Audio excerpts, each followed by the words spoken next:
Amado aluno da Escola Bíblica Dominical, continuamos então esta série de lições cuja revista tem como título Bíblia, Revelação Divina para uma Jornada Cristã Segura. Eu sou o pastor Joézer e tenho o prazer de continuar então transmitindo um resumo daquilo que foi escrito, mas convoco a cada aluno que leia, que medite em cada referência, em especial também os professores, para que possamos transmitir de uma forma plena a palavra de Deus e um ensino robusto para a vida de cada um dos nossos alunos. O título da presente lição é uma pergunta que diz: a quem primeiro foram confiados os oráculos divinos? O texto base está em Êxodo capítulo 19, versículos 5 e 6, depois Levítico 18, 5, depois Deuteronômio 4, de 4 a 6. Certo? O nosso texto áureo está em Deuteronômio capítulo 6, versículo 6, que diz: e essas palavras que hoje te ordeno estarão no teu coração. A presente lição, ela tem como título uma pergunta: a quem primeiro foram confiados os oráculos divinos, ou as palavras de Deus? E nós podemos respondê-la já ao povo judeu. E o propósito nessa lição que temos é abordar o tratamento de Deus com Israel desde a entrega para esse povo das suas palavras, dos seus preceitos, da sua lei e todos os acontecimentos que englobaram o tratamento de Deus com Israel, o que acabou também trazendo a nós a salvação, certo? Como já fizemos menção, desde o Éden o homem encontrou dificuldade para compreender o mandamento divino. E essa dificuldade se agravou a ponto que nos dias de Noé veio o dilúvio, no qual se salvou apenas Noé, sua esposa e seus filhos e as esposas de seus filhos. Mas então, Deus, com muito amor e paciência, estabeleceu a sua aliança com o povo especial, um povo escolhido, o povo de Israel. O seu propósito, através de Israel, era manifestar-se ao mundo, mas o povo de Israel também se desviou muitas vezes da sua vontade. Mas observe, aluno, todo o processo que Deus instaurou, o juízo de Deus sobre o seu povo, tudo que Deus fez, permitiu com que o canal de comunicação entre o povo de Israel e Deus fosse sendo ajustado. Enquanto Deus corrigia o seu povo, ele procurou afinar os seus ouvidos, procurou abrir os seus olhos, procurou fazer com que este povo compreendesse os seus ensinos e entendesse que o melhor lugar era exatamente dentro do propósito de Deus. Temos várias referências aqui que o aluno deve ler, mas nós já queremos entrar no ponto 1, explicando que a salvação vem do judeu e a interpretação bíblica também. Israel recebeu de Deus a primazia da interpretação. Jesus afirmou em João 14, 22, a salvação vem dos judeus. O apóstolo Paulo declara também: aos judeus foram confiados os oráculos de Deus, em Romanos capítulo 3, versículo 2. Então esse é um grande privilégio do povo de Israel, de receber da parte de Deus os seus preceitos, os seus ensinos. E através desse povo, através deles, através de Israel, Deus tinha como propósito alcançar a humanidade, e nós podemos observar que a promessa de Deus já a Abraão era que através dele, em Gênesis capítulo 12, seriam benditas, seriam abençoadas todas as famílias da terra. Na Bíblia, a maioria, quase que 100% dos autores dos livros da Bíblia, dos 66 livros da Bíblia, a quase que completa maioria são de judeus, que receberam os preceitos da parte de Deus, compreenderam a vontade de Deus e ensinaram os preceitos divinos ao homem.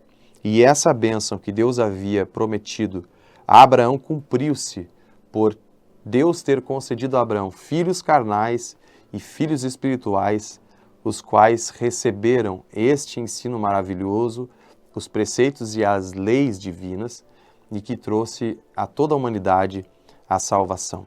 Certo? É importante também nós destacarmos que por Abraão e por todos estes servos e servas de Deus, que preservaram seus ensinos e transmitiram a sua palavra, nós somos filhos espirituais e fruto dessa bênção de Deus. Mas é importante nós observarmos que ao longo da história, muitas coisas aconteceram e houve um tratamento de Deus muito grande para que o povo se submetesse plenamente à vontade de Deus. Houve um processo muito longo ao longo da história que só Deus poderia realizar. Subponto 1, nós destacamos aqui o desprezo à lei divina, que mesmo depois do povo de Israel receber essa lei da parte de Deus, experimentar a fidelidade de Deus, que cumpria todas as suas promessas, a Bíblia diz em Juízes 2, de 10 a 12, que levantou-se uma geração que não conhecia o Senhor, nem tampouco as suas obras. Eu destaquei aqui, precisou de uma geração para que o povo de Israel desprezasse a Deus, que os resgatara do Egito com grandes sinais, que tinha transformado aquele povo, depois de mais de 400 anos como escravos no Egito, Deus os transformou em uma nação poderosa. Mas mesmo assim, uma geração foi suficiente para que eles se esquecessem de Deus. E a displicência de Israel fez com que geração após geração, o mesmo sintoma de abandono se visse, se instaurasse nesta geração, em cada uma das gerações. Então, isso fez com que Deus fosse tratando com o seu povo, até que chegou o momento em que o povo de Deus foi ao exílio.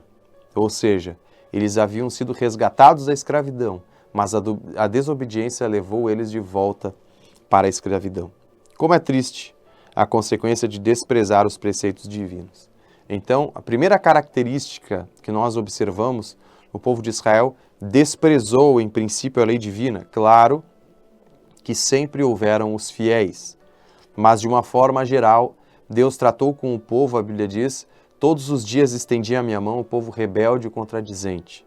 Mas Deus, através dos seus propósitos, foi trazendo de volta também o povo de Israel para a sua vontade.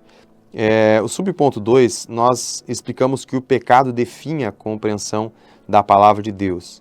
Então, mesmo que estejamos diante de um povo, o povo de Israel, um povo realmente especial, a quem foram confiados os oráculos, e a palavra oráculos no grego, logion, que significa expressão, pronunciamento divino, ou seja, que privilégio teve esse povo. A nação de Israel foi chamada para ser o canal de comunicação do céu à terra, ou seja, Israel era o povo, era o meio pelo qual Deus queria comunicar-se com toda a humanidade, para que, como Deus prometeu a Abraão, nele fossem abençoadas todas as famílias da terra. Um grande problema, e como eu coloquei aqui, a escuridão por séculos foi o pecado constante. Israel já não era mais a luz de esperança para o mundo. E observe o Salmo 137, vejamos o que diz lá. Esse texto deve falar muito conosco, deve nos chamar a atenção para nós termos consciência do chamado que também temos em não desprezar a palavra de Deus. Vejam o que diz versículos de 1 a 4. Junto aos rios da Babilônia, ali nos assentamos e choramos quando nos lembramos de Sião. Sobre os salgueiros que há no meio dela penduramos nossas harpas. Pois lá aqueles que nos levaram cativos nos pediam uma canção, os que nos destruíram, que os alegrássemos, dizendo, cantai-nos numa das canções de Sião. E há uma pergunta no verso 4, como cantaremos a canção do Senhor em terra estranha? Então nós vemos que por causa do pecado, o povo de Deus foi definhando na compreensão da palavra de Deus e acabou no cativeiro, então, deixando de ser a luz e a esperança a todos os povos. Mas louvado seja Deus que o cativeiro do povo de Israel, a sua escravidão, foi um meio que Deus usou para restaurar o seu povo.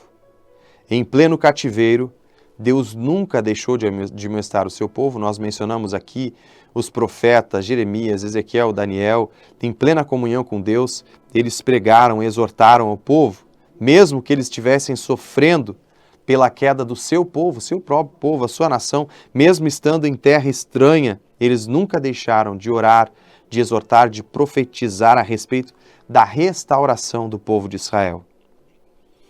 Então é importante nós observarmos que Deus gradativamente foi tratando com seu povo.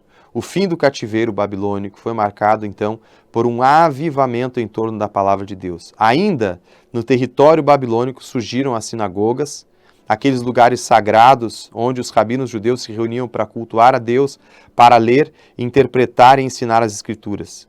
Esse movimento habilitou Esdras, tantos outros sacerdotes levitas para ensinarem essa palavra de Deus ao povo que voltava do cativeiro. O povo de Israel começou a ser curado, a ser restaurado em pleno cativeiro e foi purificado pela palavra de Deus para novamente transmitir os seus preceitos ao mundo. Louvado seja Deus, querido aluno, porque Deus restaura o seu povo. E ao restaurar o seu povo, também nos trouxe a salvação e as interpretações do que realmente Deus queria falar conosco, ou o que Deus quer falar com a humanidade. Temos também os judeus de Alexandria. Esses judeus, a sua interpretação era muito mais alegorizada. Eles alegorizavam muito o texto bíblico. O que é alegoria? O que é alegorizar? É procurar no sentido oculto no texto literal. E acabaram tendo problemas com isso. E por que eles alegorizavam? Explicamos aqui porque eles foram influenciados pelos filósofos gregos. Os filósofos gregos também se envergonharam muito dos contos fantasiosos, imorais e grotescos da mitologia e os deuses gregos. Então eles procuravam alegorizar estes contos mitológicos. Por quê? Porque os filósofos procuravam sempre uma sabedoria embasada na razão. E por isso eles buscavam alegorizar a mitologia. Não é de estranhar. Por quê? Porque era uma mitologia, né? Embasada em absurdos.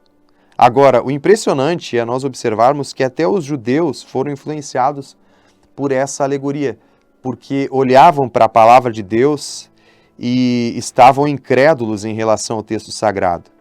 Eles estavam incrédulos da forma direta, sem artifícios, que a palavra de Deus se apresentava ou se apresenta. E por isso eles escolheram as alegorias, assim como os filósofos gregos.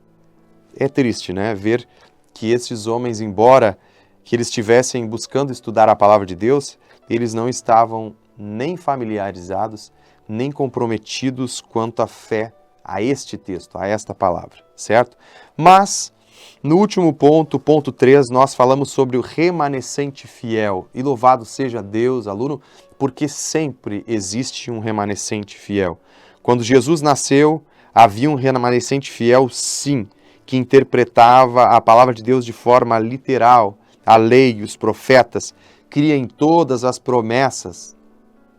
Estes, irmãos, tinham luz em meio às trevas, dentro dos chamados de 400 anos de silêncio, os quais, nesses 400 anos de silêncio, a maioria do povo escolhido estava cega, mas sempre existiu um povo especial, com uma revelação divina especial e sobrenatural da parte de Deus. A sua palavra permanecia pura e simples em seus corações. Esse remanescente fiel é o que permanece firme nas promessas e é aquele povo que sempre alegra Deus ao longo de toda a história humana. Deus conserva para si um povo, com certeza, um povo fiel, assim como Deus disse para Elias, eu conservei para mim um povo fiel, um remanescente fiel, certo? Amado aluno, no subponto 1 deste ponto 3 dessa lição, falando sobre remanescente fiel, nós falamos a respeito de Zacarias, esse homem de Deus, sacerdote, pai do profeta João Batista, e que cumpria, permanecia fiel ao seu ministério. Em Lucas capítulo 1, os versículos 8 e 9, para resumirmos, diz que ele exercia o sacerdócio diante de Deus na ordem da sua turma, segundo o costume sacerdotal. Então, para alguns, pode parecer algo muito natural, muito simples, um sacerdote que está cumprindo o seu ofício. Mas se nós observarmos o contexto, a conjuntura, o contexto histórico da época, nós vamos ver que o sacerdócio estava envolvido em uma grande corrupção, porque muitos sacerdotes, eles trocavam, eles concediam seu apoio à liderança romana em troca de sua posição sacerdotal. Mas a Bíblia diz que Zacarias se mantinha na sua turma, exercendo seu ofício como sacerdote diante de Deus. Estando no Santo dos Santos, ele pôde receber da parte de Deus a bênção e as promessas. E o que podemos destacar é a revelação viva da palavra de Deus que tinha Zacarias quando ele profetiza, cheio do Espírito Santo de Deus, a respeito da sua salvação, em Lucas capítulo 1, versículos de 67 a 69, depois o aluno pode conferir, e nós vamos ver que nenhuma liderança naquela época tinha um esclarecimento tal a respeito da palavra de Deus, estava tão convicto da salvação que Deus estava manifestando ao seu povo naqueles dias. O segundo exemplo que gostaríamos de destacar e que deixamos escrito na revista é a respeito de Maria. E é maravilhoso nós observarmos o que a Bíblia diz em João 1,11. Veio para o que era seu, mas os seus não o receberam. Mas no coração de Maria e também no seu ventre havia um lugar especial para Jesus. E louvado seja Deus, porque Maria diz, eis aqui a serva do Senhor, cumpra-se em mim a tua vontade, em Lucas 1,38. Louvado seja Deus, porque em meio à descrença, em meio às trevas e à corrupção do pecado, Deus sempre conserva um remanescente fiel. Importante ainda nós destacarmos que a heresia que tenta colocar Maria em uma posição de mediadora não lhe pertence, nunca foi aceita e muito menos por ela, porque ao contrário as suas palavras deixam claro, eis aqui a serva do Senhor. Ela não se coloca como mediadora, mas ela se coloca como serva do Senhor para cumprir o seu propósito. Jamais devemos, por isso, desprezar ou diminuir ou desprestigiar tal privilégio que essa mulher teve. E eu faço uma pergunta, você já imaginou a experiência que Maria teve desde a concepção de Jesus, o seu desenvolvimento gestacional poderoso no ventre dela, o seu crescimento como criança? Ao explicar para Maria como isso aconteceria, e eu coloquei ali, o anjo Gabriel proclamou uma das frases mais impressionantes da Bíblia. Descerá sobre ti o Espírito Santo e o poder do Altíssimo te envolverá com a sua sombra. Lucas 1,35. Chegamos à conclusão com uma pergunta. O povo escolhido de Deus, com a sua lei em mãos, não estava mais esperando sua principal promessa, que era a chegada do seu rei? Sim, havia um remanescente fiel, esperando ansiosamente a vinda de Jesus. Além destes que destacamos, poderíamos mencionar Isabel, José, Simeão, Ana, João Batista, os pastores de Belém, os magos do Oriente, os discípulos de Jesus, etc. Enquanto os muitos da nação escolhida estavam assentados em trevas, o remanescente fiel esperava o cumprimento da promessa divina. E aí, eu lembro a você, aluno, que nós também aguardamos ansiosamente Jesus buscar a sua igreja. Sejamos fiéis e, como eles, poderemos afirmar assim como João, na sua primeira carta, no capítulo 1, versículo 1. O que era desde o princípio, o que vimos com os nossos olhos, o que temos contemplado e as nossas mãos tocaram da palavra da vida. Um dia estaremos com Cristo. Não sejamos rebeldes, como muitas vezes o povo de Israel foi, mas retenhamos a revelação divina, a sua palavra. Sejamos um remanescente fiel que vai ao encontro de Jesus e que vai poder vivenciar essa promessa, vai poder tocá-lo e viver para sempre com Ele. Que Deus te abençoe.